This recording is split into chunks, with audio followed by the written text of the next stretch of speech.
Hello friends. आज हम लेके आए हैं एनसीईआरटी क्लास 7th का चैप्टर 3 इन ज्योग्राफी का। तो चैप्टर 3 अपना है अवर changing earth.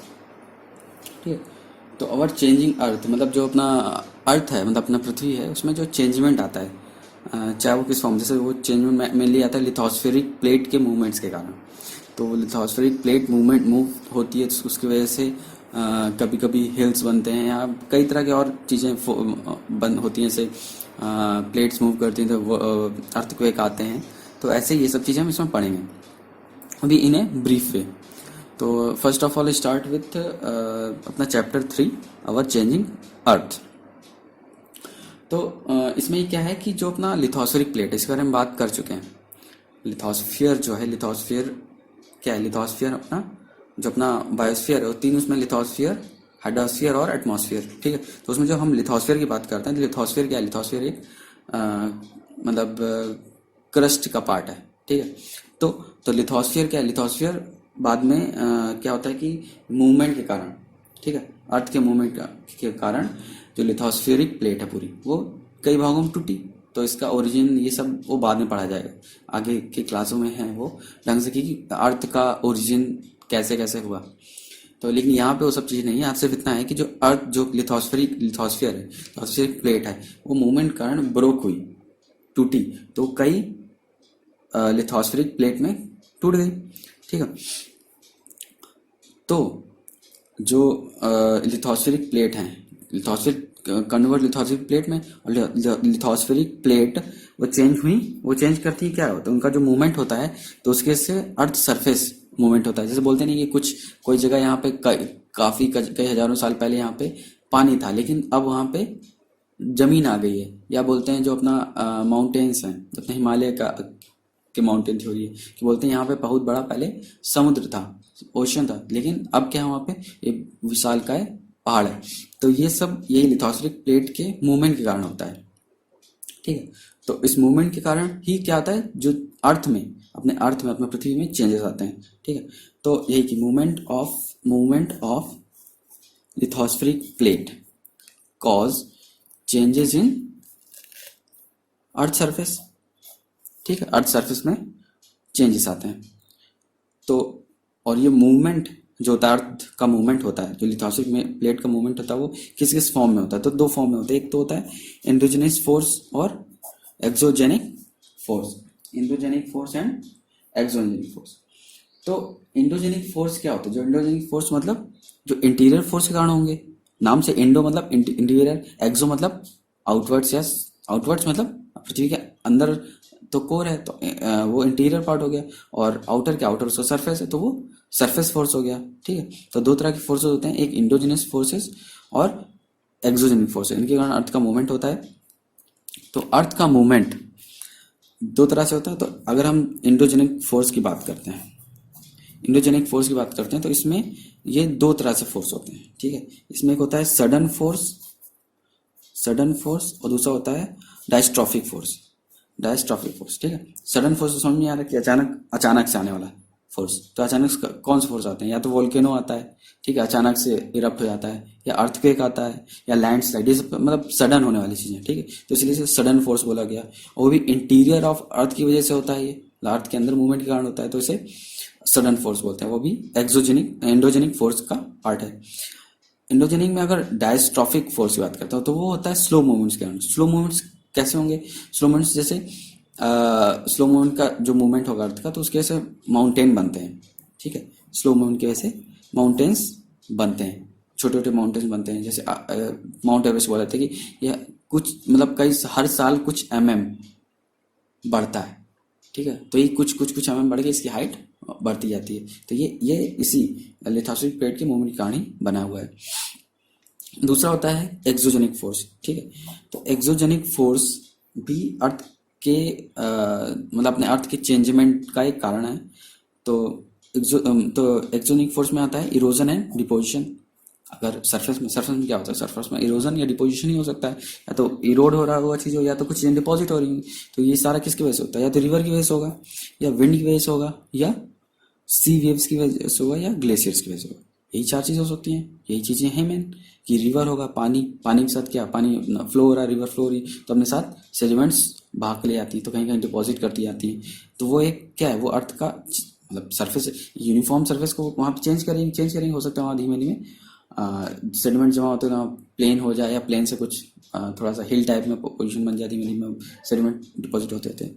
Same as wind, wind क्या है, विंड जो डिपॉजिट होता है, मतलब जो इरोजन होता है, तो वो उसको लेके जाती हैं और दूसरी जगह पे डिपॉजिट करती हैं। तो ये जनरली आप विंड को देखेंगे आप जो रेगिस्तानी इलाके होते हैं, जहाँ पे सैंड वाला इलाका ज़्यादा होता है, जैसे अपने यहाँ इंडिया में कौन सा इलाका, अपना राजस्थान में जैसलमेर इलाके, वहाँ पे आप विंड इफेक्ट देख सकते हैं। बाहर आप सहारा डिजर्ट में देख सकते हैं। तीसरा सी वेव्स। सी वेव्स क्या है, सी वेव्स भी ऐसे पार्ट हो। सी वेव्स क्या है कि समुद्र में फ्लो हो रहा है, ठीक है, तो कई कई जगह पे कुछ कुछ मतलब पहाड़ पत्थर टाइप में होंगे, ठीक है, तो उनसे वेव्स टकराती रहेंगी, टकराएंगी तो टकरा टकरा के कुछ कुछ एक तरह का नया क्रिएशन कर देंगे, या तो उसमें होल कर देंगी, या तो पूरा पूरा तो उसको ख़त्म कर देंगे over a period of time. तो वो क्या, वो जो लैंड अपना सरफेस, अपना अर्थ सरफेस, उसके मूवमेंट को, उसके उसको चेंज कर, उसको चेंज कर रही होंगी, ठीक है। नेक्स्ट है ग्लेशियर्स। सेम एज ग्लेशियर्स भी यही काम करता है, आइस से आइस चीज़ें लेके जाता है, दूसरी जगह पे अपना बनाएगा, तो ये सारा ये एक्सोजेनिक फोर्स में आता है। तो ये सारा जो अर्थ मूवमेंट है, ये अर्थ मूवमेंट जितना है, अर्थ मूवमेंट के कारण ही हमारा अर्थ में चेंजेस आते हैं, ठीक है, यहाँ तक ठीक होगा। और अब इसलिए हो गया। अब हम नेक्स्ट आते हैं कि लिथोस्फेरिक प्लेट। लिथोस्फेरिक प्लेट ये क्या है, ठीक है। तो लिथोस्फीयर जो है वो हमारा डिवाइड हुआ नंबर ऑफ प्लेट्स में।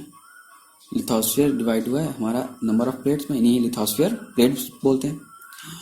जो ये प्लेट्स होती हैं वो बहुत स्लोली मूव करती हैं। जैसे 2014 या 15 में आया है जो नेपाल में भूकंप आया था, अर्थक्वेक आया था, तो वो यही लिथोस्फेरिक प्लेट के मूवमेंट्स के कारण था। ऐसे हर साल आते रहते हैं कुछ ना कुछ, हर साल जो 3 रेक्टर स्केल पे आते रहते हैं, तो वो इसी लिथोस्फेरिक प्लेट के मूवमेंट्स के कारण आता है। नेक्स्ट क्या है, it moves because of the movement of molten magma inside the earth. तो ये भी क्लियर है कि अब ये प्लेट अपने आप तो मूव करेंगे नहीं, इनके अंदर कोई फ्लूइड होगा, उसकी वजह से ही ये मूव कर रहे होंगे। तो जो ये मोल्टेन मैग्मा है, मोल्टेन मैग्मा ही इसका एक कॉज है इसके मूवमेंट का। तो ये मोल्टेन मैग्मा मूव करते हैं, इस वजह से ये धीमे धीमे अपना मूव करती रहती हैं। और इनका मूवमेंट याद रखिए कि इनका मूवमेंट सर्कुलर मैनर में होता है। तो ये एक बहुत इंपॉर्टेंट चीज़ है, इसको अभी तक मैंने नहीं बताया था और इसमें आप देख भी रहे हैं। तो पहला कि ये लिथोस्फेरिक प्लेट्स के डिवीजन से बनता है, दूसरा बहुत स्लोली मूव्स करता है फ्यू mm एवरी ईयर, और दूसरा जो इसमें मूवमेंट है वो किसके वजह से होता है, वो मोल्टेन मैग्मा की वजह से होता है। नेक्स्ट इनका जो मोशन होता है वो सर्कुलर मोशन होता है। और नेक्स्ट एक चीज़ और कि लिथोस्फेरिक प्लेट ही कॉन्टिनेंटल प्लेट होती है या ओशनिक प्लेट होती है। ऐसा नहीं सिर्फ कॉन्टिनेंट में ही प्लेट्स होती हैं, ओशन में भी ओशन फ्लोर होता है, वो ओशन फ्लोर भी एक तरह का लिथोस्फेरिक प्लेट होती है, लिथोस्फेरिक प्लेट होती है, ठीक है। तो इस तरह से ये अपना लिथोस्फेरिक प्लेट हमने आपको बता दिया। अब नेक्स्ट आता है आपका इसी में ही इंडोजेनिक फोर्स में वोल्केनो। इंडोजेनिक फोर्स में आता है वोल्केनो। तो वोल्केनो की बात करें तो वोल्केनो क्या है, volcano is a went in the earth crust through which molten material erupt suddenly, ठीक है। जो वोल्केनो है ये क्या, ये वेंट पाइप है, ठीक है, वेंट पाइप है। तो जो मैग्मा है, ठीक है, मोल्टेन मैग्मा है, ठीक है, ये अचानक सडन इरप्शन होता है इस वेंट पाइप से। तो वोल्केनो इसलिए वोल्केनो बोलते हैं, वोल्केनो इज अ वेंट और ए opening in the earth crust, क्योंकि अर्थ क्रस्ट में ही अवेलेबल है ये, through which molten magma erupt, ठीक है। तो ये वोल्केनो जो होता है इसके पार्ट होते हैं। तो सबसे नीचे होता है ये मेंटल, ठीक है, उसके ऊपर अर्थ क्रस्ट जो अपना होता है, उसके अलावा उसके ऊपर जो पाइप होता है इसको बोलते हैं वेंट, और इस पाइप में कई वेंट्स होती है जिससे लावा निकलता है। जो टॉप पोर्शन होता है उसको बोलते हैं क्रेटर, जिसे ओपनिंग बोलते हैं, ठीक है, जो ओपनिंग होती है जहाँ से लावा निकलता है, ठीक है। सेम एज इंडोजेनिक फोर्स में नेक्स्ट आता है, अभी वोल्केनो में पढ़ लिया, नेक्स्ट आता है अर्थक्वेक, ठीक है। अर्थक्वेक क्या है, अर्थक्वेक आता है लिथोस्फेरिक प्लेट्स के मूवमेंट का, ठीक है। जब अर्थ लिथोस्फेरिक प्लेट्स मूव होती हैं तो जो सरफेस होती है वो वाइब्रेट होती है, तो कभी वाइब्रेशन ज़्यादा हो जाता है। जो ये वाइब्रेशन जब अर्थ प्लेट्स मूव करी, प्लेट मान लो ये मूव कर रही है, यहाँ से मूव कर रही है, कोई ये प्लेट मूव करी, ये अचानक अगर टकरा गई, ठीक है, अचानक क्योंकि एक फोर्स से टकरा रही होती है, तो क्या क्या होता है, वो अचानक प्लेट्स हिल जाती हैं। वही रेक्टर स्केल वहाँ पे आता है कितनी ज़्यादा रेक्टर कितनी फ्रिक्वेंसी, कितनी स्ट्रेंथ का भूकंप है, अर्थक्वेक है, ठीक है। तो ये जो होता है अर्थक्वेक होता है वो लिथोस्फेरिक प्लेट के मूवमेंट्स के कारण आता है, ठीक है, जिसकी वजह से अर्थ वाइब्रेट होती है। और ये जो वाइब्रेशन है वो ट्रेवल करता है पूरे ऑल अराउंड द अर्थ, जहाँ तक वो पहुँच सकता है, जहाँ तक वो पहुँच सकता है, ठीक है। तो इसमें जो मेन पार्ट होता है वो होता है फोकस। जो मतलब अर्थक्वेक का जो इनिशिएट होता है वो फोकस से होता है, जहाँ से अर्थक्वेक स्टार्ट होता है, जहाँ सिस्मिक एनर्जी ओरिजिनेट होती है, ठीक है। वो जाता है सीधे सीधे एपिसेंटर पे, वो एपिसेंटर पे जाता है, ठीक है। तो वो एपिसेंटर पे आने के बाद जो वाइब्रेशन होता है वो आउटवर्ड डायरेक्शन में मूव करता है, आउटवर्ड डायरेक्शन में, एपिसेंटर से outward direction as a wave move करता है, जिसकी वजह से मतलब जो पोर्शन होता है अपने फोकस या एपिसेंटर के पास वाले, क्योंकि फोकस और एपिसेंटर सेम मतलब एक लाइन में ही होते हैं। फोकस से ही वाइब्रेशन जनरेट होगा, सरफेस पे जो आता है वो एपिसेंटर होता है, एपिसेंटर होता है ये सरफेस पे रहता है, ठीक है। और फिर यहाँ से प्लेट्स मूव करती हैं, इसके वजह से जो अर्थक्वेक आता है जो इसके एपिसेंटर नियरेस्ट इलाके होते हैं वहाँ ज़्यादा डैमेज करता है एज कम्पेयर टू अदर इलाके जो दूर होते हैं, ठीक है। तो जो अपना अर्थक्वेक होती है, ठीक है, ये इसमें 3 तरह की अर्थक्वेक वेव्स होती हैं। एक होती है P waves, S waves, L waves, ठीक है। पी वेव्स को बोलते हैं लॉन्गिट्यूडनल वेव्स। इसको याद रखिए कि 3 तरह की अर्थक्वेक वेव्स होती हैं, P L S, P L S, P S L, sorry P S L primary, secondary और एल वेव्स, ठीक है। तो पी वेव्स होती हैं लॉन्गिट्यूडनल वेव्स, एस वेव्स होती हैं ट्रांसवर्स वेव्स, और एल वेव्स होती हैं जो सरफेस वेव्स होती हैं, ठीक है। इनके बारे में आगे फिर से पढ़ा जाएगा, तो उसके बारे में इसके डिस्क्रिप्शन दिया जाएगा, क्योंकि अभी हम ब्रीफ पढ़ रहे हैं, इस वजह से ही सिर्फ उन्हीं चीज़ों को यहाँ पे डिफाइन कर रहे हैं जो एनसीईआरटी में दिया हुआ है। नेक्स्ट है कि जो अपना अर्थक्वेक होता है उसे मेज़र किसे किया था, उसे मेज़र किया था सिस्मोग्राफ से, और किस स्केल किया था, उसे रेक्टर स्केल पर मेज़र किया था, ठीक है। तो जो अपना रेक्टर स्केल है, अगर अर्थक्वेक 2.0 या उससे लेस है स्केल है रेक्टर स्केल पे, तो वो लेस इफेक्टिव होगा।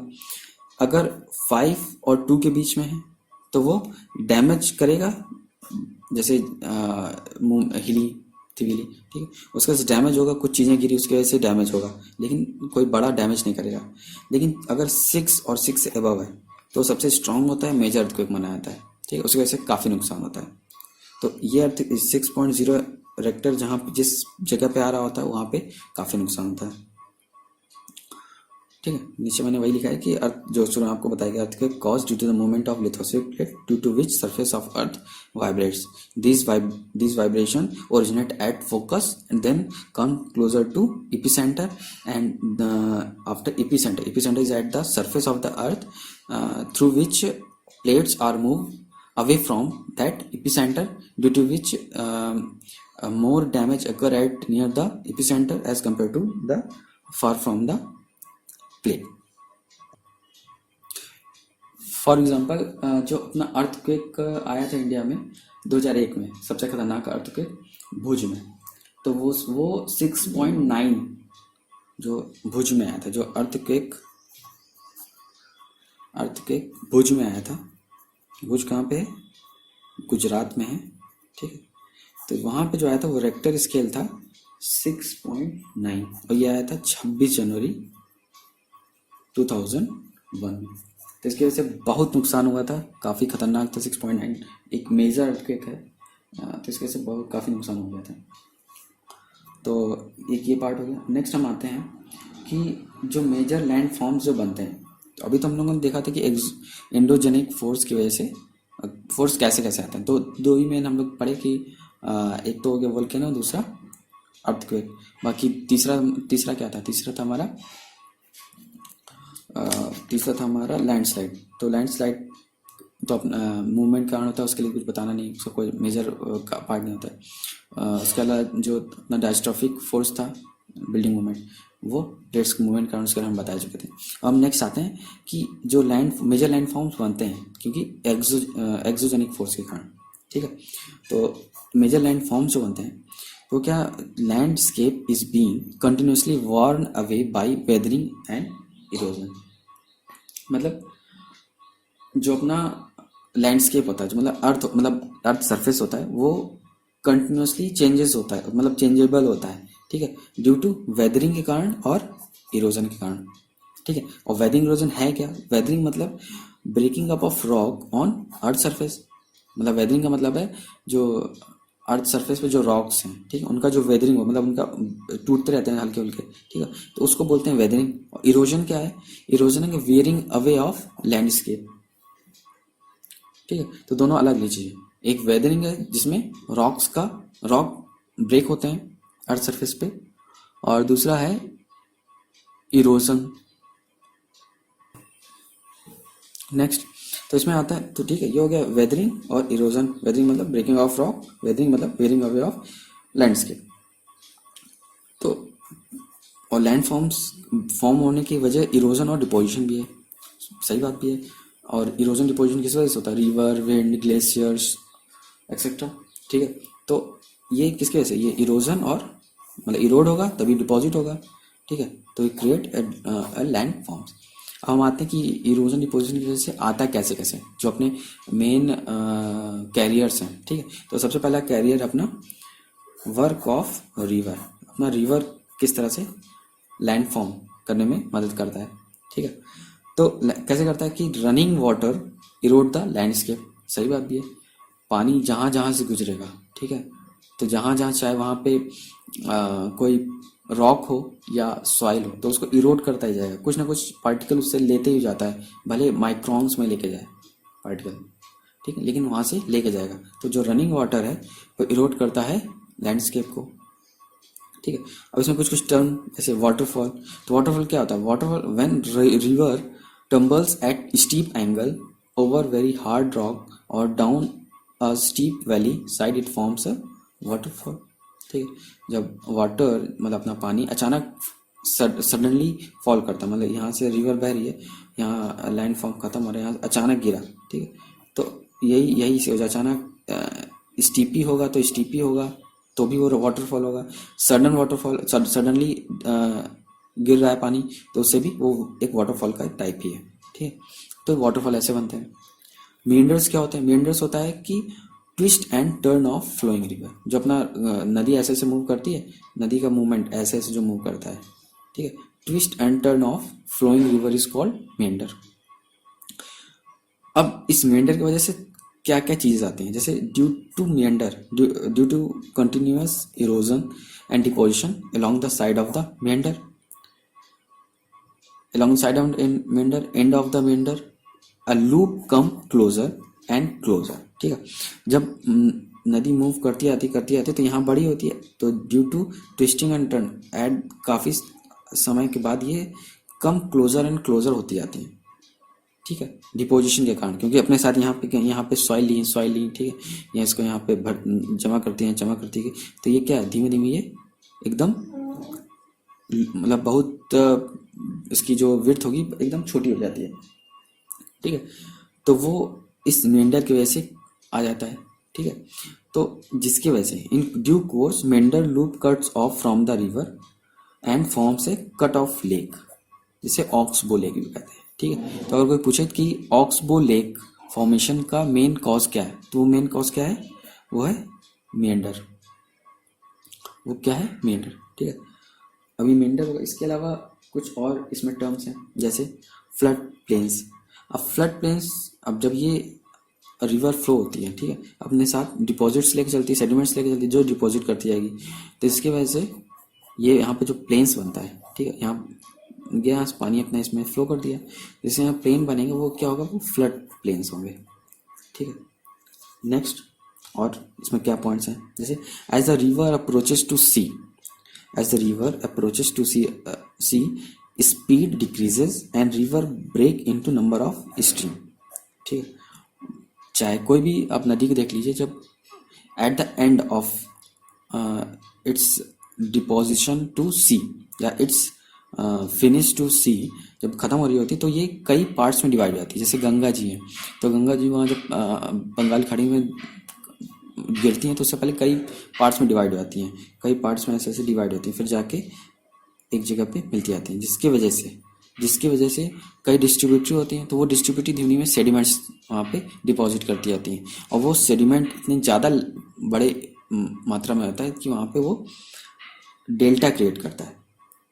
ठीक है, जब वो गिरता जाता है तो उसकी वजह से डेल्टा क्रिएट करता है, क्योंकि वो काफ़ी लोड लेके चलती हैं, काफ़ी दूर से आ रही होती है, इतना लोड सेडिमेंट्स होता है, सेडिमेंट्स को लोड का नाम दिया गया कि वो जाके वहाँ पे जहाँ पे ये डिपॉजिट हो, यहाँ पे ख़त्म हो रही होती हैं सी में, तो वहाँ पे बहुत बड़ा एक लैंड क्रिएट कर देती हैं उस डिपॉजिशन के कारण, तो उसे ही हम क्या बोलते हैं, डेल्टा। तो डेल्टा की डिफिनेशन ये भी है, collection of sediment at mouth of end of a river which approaches to sea. Collection of sediments at mouth of river, उसको बोलते हैं हम क्या, डेल्टा बोलते हैं। अब कुछ चीज़ें और हैं, जैसे हाईएस्ट वाटरफॉल क्या कौन सा है, हाईएस्ट वाटरफॉल है अपना एंजल फॉल ऑफ वेनेजुएला, जो साउथ अमेरिका में है। तो याद रखिए कि जो हाईएस्ट वाटरफॉल है वो है angel fall of Venezuela, south America में है। ठीक है, नायग्रा फॉल, इसके बारे में आपने बहुत सुना होगा, ये क्या है, बॉर्डर यूएसए और कनाडा का बॉर्डर है। तो कभी कभी ये पूछ लेता है हाईएस्ट फॉल कौन सा है, तो हाईएस्ट फॉल कौन सा है, वेनेजुएला। ठीक है, नियाग्रा फॉल किस लिए जाना जाता है, वो बॉर्डर है कनाडा और यूएसए का। ऐसे विक्टोरिया फॉल है, वो किसका, जाम्बिया और जिम्बाब्वे का बॉर्डर है। ठीक है, तो ये चीज़ें आप याद रखिएगा। नेक्स्ट, अभी तो हम लोग क्या, अभी वर्क ऑफ रिवर पढ़े, अब work of sea waves. Sea waves क्या क्या वर्क करती हैं, तो जैसे हमने बताया कि अगर कोई समुद्र है, ठीक है, यहाँ पे कुछ वो है, मतलब क्या बोलते हैं इसको, फीचर्स हैं, कुछ लैंड फीचर्स हैं जो रॉक के हैं। ठीक है, रॉक के, तो यहाँ से 12 समुद्र की लहरें इसमें गई टकराई, इसका धीमे धीमे ये क्रिएट कर देती हैं कुछ इस तरह के फीचर्स, या इसको पूरा ही हटा देंगे, पूरा ही गायब कर देंगे, तो फीचर्स के नाम है। जैसे सी केव्स क्या है, एक केव्स की तरह होता है, मतलब वो पूरा हॉलो नहीं होगा, केव्स जैसे केव्स तो होते हैं अपने अर्थ पे, मतलब अर्थ पे क्या आप जमीन पर जो नॉर्मल, ठीक है, तो उसको बोलते हैं सी केव्स। ठीक है, सी आर्चेस होते हैं, जैसे आर्च होता है उस टाइप में फीचर्स क्रिएट कर देते हैं सी में, उसे सी आर्चेस बोलते हैं। तो इनको क्या बोलते हैं, it is a cavity become bigger and only roof of cave become remain. ठीक है, एक स्टेक होता है, ये होता है कि मतलब धीमे धीमे इरोजन और होता है, जैसे सबसे पहले इरोजन हुआ तो सबसे पहले क्या बना, केव बना, फिर केव धीमे धीमे और खत्म हुआ तो ऊपर आर्चेस बची, मतलब नीचे का पार हो गया। ठीक है, तो क्या बन गया, सी आर्चेस बन गया। अब वो छत भी धीमे धीमे गायब हो गई, इरोड होती गई, तो क्या बन गया, स्टेक बन गया। ठीक है, अब स्टेक बन गया, अब इसके बाद क्या बोलते हैं, एक टर्म आता है सी क्लिफ। ठीक है, सी क्लिफ क्या है, मतलब ऐसे करके मूवमेंट होता है, मतलब कुछ फीचर्स बने होते हैं। ठीक है, तो ये एक तरह के स्टीपी रॉक की कोस्ट होते हैं जो वर्टिकली खड़े होते हैं सी वाटर में। ठीक है, तो इसी जो वर्क ऑफ सी वेव्स है, इनका यही काम, इस तरह के फीचर्स क्रिएट कर देते हैं सी में। नेक्स्ट आता है work of ice. Work of ice, तो ग्लेशियर्स क्या है, ग्लेशियर्स को क्या बोल सकते हैं हम, एक तरह से they are the river of ice. अब ग्लेशियल मोरेन्स क्या होते हैं, ठीक है, these are the deposit of rock, sand and silt. तो बस ये दो टर्म ही इसमें याद करने लायक है कि ग्लेशियर्स क्या होते हैं, they are the river of ice, and glacial moraines, याद रखिएगा मोरेन्स। ठीक है, these are the deposits of rock, sand and silt. ठीक है, अब नेक्स्ट आते हैं these are the work of wind. Wind के वर्क क्या होते हैं, जब अपना हवा होती है उसके क्या क्या वर्क होते हैं, इसके हवा बहुत सारे वर्क होते हैं।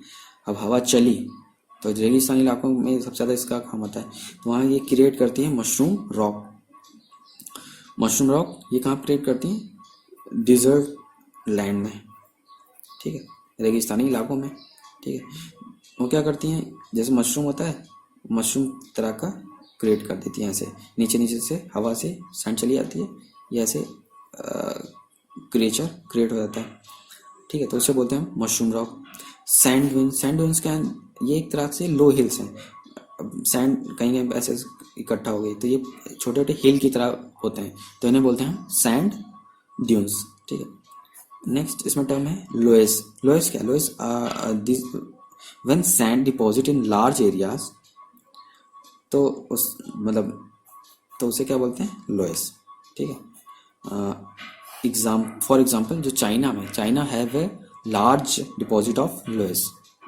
ठीक है, तो ये आपका चैप्टर 3 आपका कंप्लीट हो गया। चैप्टर 3 और चेंजिंग अर्थ, जो अपने अर्थ में चेंजेस आते हैं, किसके किसके कारण आते हैं और कैसे कैसे चेंजेस आते हैं, सी में, रिवर में, तो वो इसमें हमने पढ़ा।